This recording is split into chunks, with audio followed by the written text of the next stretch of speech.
The air above outpost sentinels shimmered with the arrival of the Imperial fleet, their silver-hulled warships cutting through the dark like predatory blades.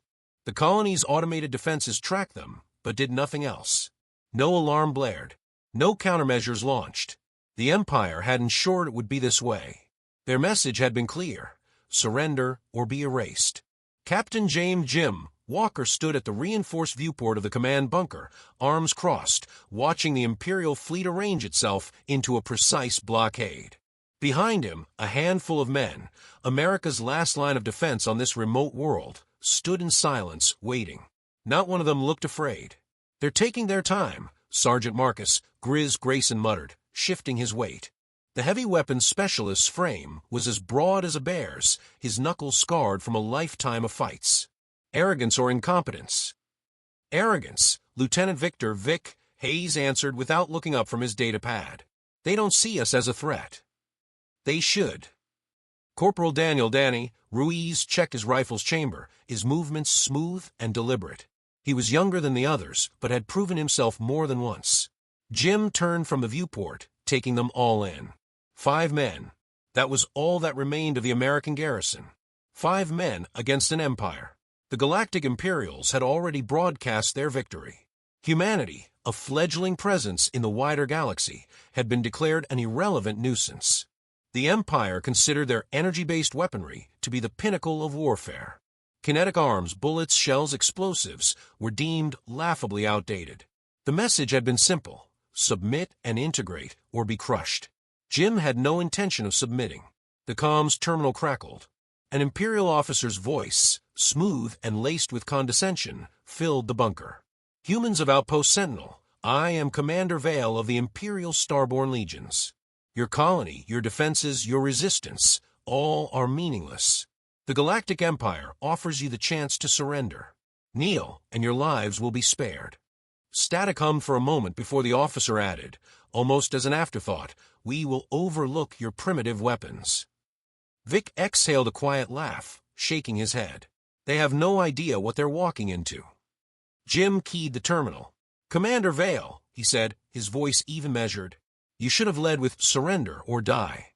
At least then, I'd know you took this seriously." A pause, then a chuckle. "Ah, the spirit of doomed men," Vale mused. "How quaint. Very well, Captain. If you wish to die clutching your antiquated toys, we shall accommodate you. Prepare to be eradicated." The transmission cut. Jim turned back to his men. "They're coming." Grizz rolled his shoulders, stepping toward the weapon racks. "About time." Across the room, Specialist Nate Carter was already working, hands flying across the array of disassembled parts on the workbench. Unlike the others, he wasn't a soldier. He was an engineer, an obsessive tinkerer with an almost religious devotion to old-world firearms. And right now he was making history. "They think we're weak," Nate said without looking up, "because we don't have fancy plasma lances or whatever the hell they use." His fingers locked a rotary barrel into place. "They don't realize how bad they've screwed up." Jim stepped closer, watching as the weapon took shape. 6 barrels mounted to a reinforced frame, belt-fed, modified for sustained fire. An M134 Gatling gun, except nothing like the ones that had come before it. "Their energy shielding is designed to absorb high-impact blasts," Vic reminded them. "Kinetic rounds mess with their field harmonics. They have no real counter to sustain physical impact." Danny grinned. Which means, Jim said, "that we're about to show them why you don't laugh at old weaponry." Outside, the sky split open with the descent of Imperial dropships. Columns of light carved into the planet's surface as squads of alien troopers deployed with mechanical precision. Their formation was flawless. Their armor gleamed under the colony's artificial lighting. Their weapons pulsed with the telltale glow of energy rifles. Jim and his team took their positions. The first wave advanced, rifles raised, expecting an easy purge. They found something else instead. The sound erupted like a chainsaw of thunder. The Gatling gun's barrels spun, belching a stream of high velocity, rounds that tore through the first rank before they even had a chance to react. Energy shields flared against the impact, but it didn't matter. They weren't designed to withstand a relentless storm of lead. The Imperials faltered, hesitated, and then they broke. For the first time in their conquests, they saw something that shattered their confidence. Plasma weapons required charge time. Shield systems needed reset intervals. Kinetic fire had neither weakness. It was ceaseless, unrelenting, a hurricane of devastation. Grizz handled the gun like it was an extension of himself, pivoting smoothly from one target to the next, cutting through enemy lines like wheat under a scythe. Vic called targets, directing fire with brutal efficiency. Danny flanked, taking down stragglers before they could retreat. Nate monitored the weapon, ensuring it didn't overheat, feeding ammo belts with practiced ease. The ground was slick with alien blood in seconds. The survivors scrambled for cover, abandoning their dead, shouting in their guttural tongue. This wasn't how it was supposed to go. The Empire was invincible. Humanity was supposed to be nothing but a footnote in their expansion. Jim keyed the comms. "Commander Vale, I thought you were going to eradicate us." Silence. Then a crackle. What is this?" Vale's voice was different now. Tight. Disbelieving. Jim stepped over the corpse of an Imperial officer, still clutching his useless plasma rifle. "This," he said, surveying the battlefield, "is the sound of history proving you wrong." The connection cut again, but this time there was no mockery on the other end. The Imperials were no longer laughing. Smoke and blood lingered in the air as Jim surveyed the aftermath. The ground was littered with Imperial bodies, their once pristine armor punctured and torn. The Gatling gun, still warm, rested in Grizz's grip, barrels smudged with burn marks from its relentless fire. The battle had lasted minutes. The impact would last forever. "They didn't even know how to die properly," Danny muttered, nudging a fallen soldier with his boot. "Some of them just stood there, like they couldn't believe it was happening." "They couldn't," Vic said, stepping over a shattered helmet. "They've spent their entire military history fighting plasma with plasma. A weapon that never stops firing? That's a nightmare they never trained for." Jim looked to the horizon. The Imperial dropships had gone silent, their commanders no doubt scrambling to reassess. The arrogance that had carried them into battle had been their undoing, but that wouldn't last. They'd return. Stronger, smarter. "They'll adapt," Jim said. "Which means we adapt first." The Gatling gun had worked. Too well. Against lightly armored infantry, it was devastating. But the next wave wouldn't come in the same formation. The Empire wasn't stupid. They would reinforce their shields, deploy heavier units, bring something designed to withstand sustained fire. The team had won a battle, but war was about momentum. Right now, they had it. They had to keep it. Nate was already at work, kneeling beside the weapon, disassembling its outer casing with swift, sure movements. His mind worked faster than his hands, sorting through ideas in real time. The gun held up, but it's got limits. Heat's an issue. I can tweak the coolant system, maybe adjust the cycling rate, to keep it running longer. But if they come back with heavy armor, we'll need more than speed. Jim crouched beside him. "How do we punch through?" "Wait," Nate said. "Lighter rounds are fast, but speed isn't enough if they reinforce their shields.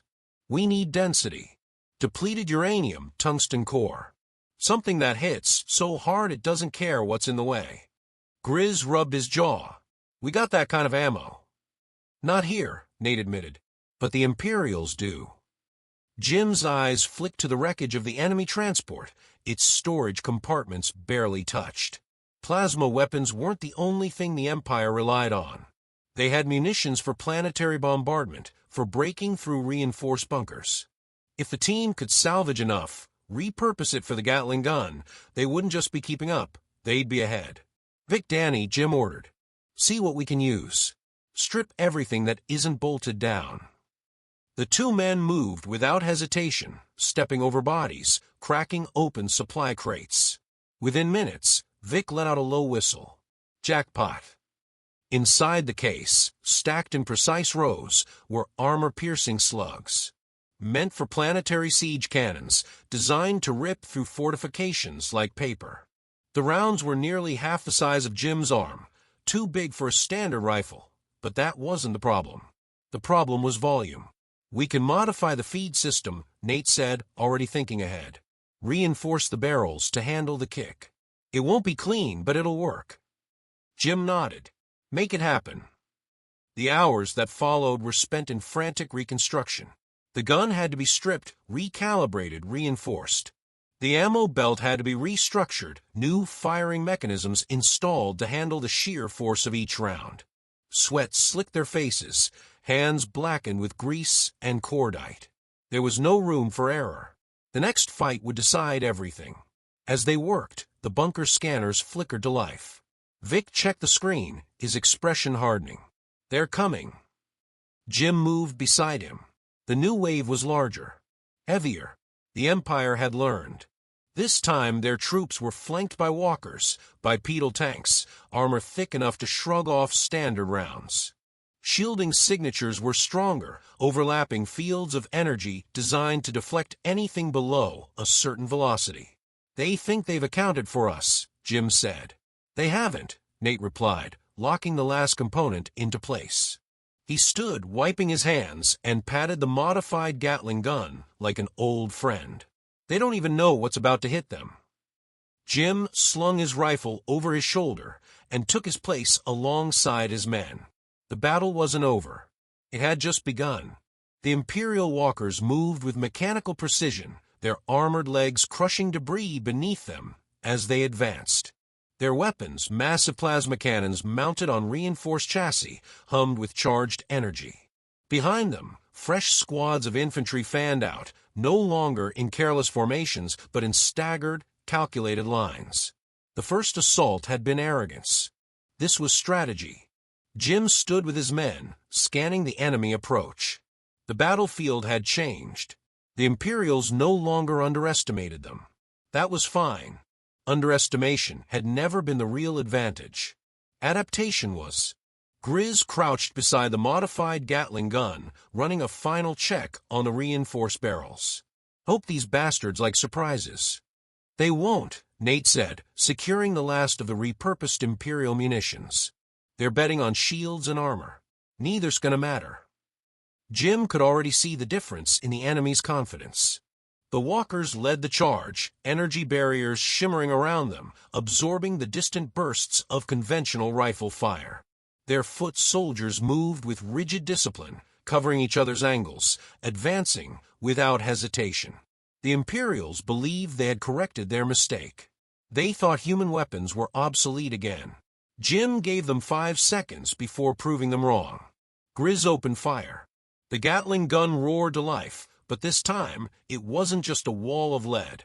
The first armor-piercing round hit the nearest walker dead center, slamming into its shield with a force that sent ripples of energy flickering across the barrier. The shield held barely. The second round struck a fraction of a second later, followed by the third, then the fourth. The barrier collapsed. The fifth round tore straight through the walker's cockpit. The towering machine buckled, stumbled, and collapsed, crushing 2 soldiers beneath its weight. The battlefield erupted into chaos. The Imperials had planned for rapid-fire kinetic attacks, but they hadn't planned for this. The Gatling gun, reinforced and rearmed, was no longer just a suppression tool. It was a siege weapon in motion. The walkers, designed to withstand prolonged engagements, had no defense against a weapon that could tear through them faster than their shields could reset. The first one had been a test. The second and third fell within seconds, each round punching through reinforced plating as though it were paper. Panic rippled through the infantry. Their entire approach had relied on those machines providing cover.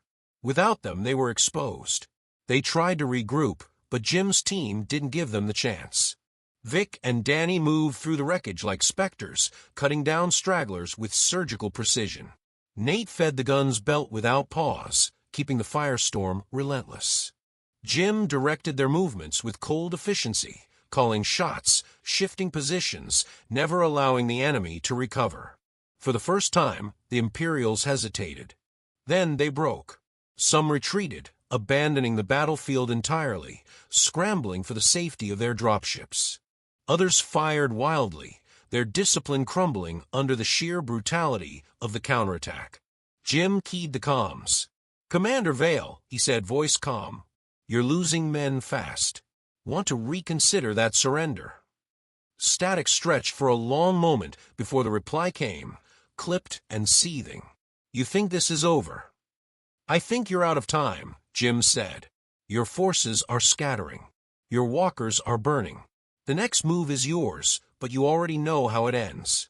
Silence. Then the transmission cut. Jim exhaled, eyes scanning the field. The Imperials weren't completely defeated, not yet. But they were wounded. And a wounded empire was a desperate one. This wasn't their last attack. The next one would be worse. Jim turned to his men. We're not done. No one argued. No one needed to. The battle had been won, but the war was still coming. And this time, the Empire wouldn't just send troops. They would send everything. The ground trembled beneath the weight of the approaching warships, their descent shaking the air with a deep, resonant hum. The Imperials were done playing games. Their retreat had been a calculated pause, not a defeat. Now they returned with the full force of their war doctrine. Jim watched from the bunker's elevated position, tracking the incoming vessels. These weren't standard transports or light deployment craft. These were planetary siege carriers, massive behemoths designed to crack open fortifications and wipe entire settlements from existence. Their hulls gleamed in the dim light, weapons primed and ready. The Empire had abandoned its arrogance. Now it moved with overwhelming intent. Grizz tightened his grip around the modified Gatling gun, his stance unwavering. They don't learn, do they? They learned, Vic corrected, scanning the enemy's formation. That's why they're bringing the big guns. Danny exhaled sharply, checking his rifle. Then we break them the same way we broke the last wave. Jim shook his head. No, not the same way. They're expecting that. Nate's hands moved over the control panel, rerouting power to the defensive grid. They think they've seen all we've got. His voice carried a note of satisfaction. They haven't. The siege carriers opened fire first. Energy blasts ripped through the landscape, carving deep craters where the team had once stood. The air filled with the crackle of ionized particles, the ozone burning with the sheer force of each impact. The bunker shook, reinforced steel groaning under the assault. But Jim and his team weren't in the bunker anymore. They had already moved. The Gatling gun, now reinforced for heavier ordnance, had been repositioned, hidden among the wreckage of fallen walkers. Its barrels gleamed, preloaded with scavenged Imperial rounds, each one a calculated answer to the enemy's escalation. Grizz pulled the trigger. The gun erupted with a force that dwarfed its previous assaults. The first round tore through the nearest siege carrier's forward shielding, its reinforced plating crumpling like paper. The second round followed a heartbeat later, detonating deep within its structure. A moment of silence stretched before the ship split apart, internal explosions ripping through its core. The Imperials faltered. They had prepared for kinetic resistance, but not for weapons that could tear through their most advanced warships. Vic and Danny capitalized on the chaos, moving through the wreckage like ghosts, picking off disoriented troops. Their movements were precise, efficient. Every shot counted. Every action was measured. The Imperials scrambled to recover, their formation shifting, but the battle had already turned.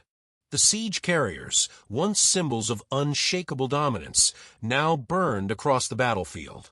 Their wreckage littered the ground, shattered hulls testament to the failure of their technological superiority. Jim stood amidst the ruins, the scent of scorched metal thick in the air. He keyed the comms one final time. "Commander Vale," he said, his voice even. "You're done." The line crackled, but there was no response. No defiance. No threats. Only silence. Then the Imperial ships began to pull away. The remnants of their once invincible force retreated, leaving the battlefield behind. Jim exhaled, lowering his weapon.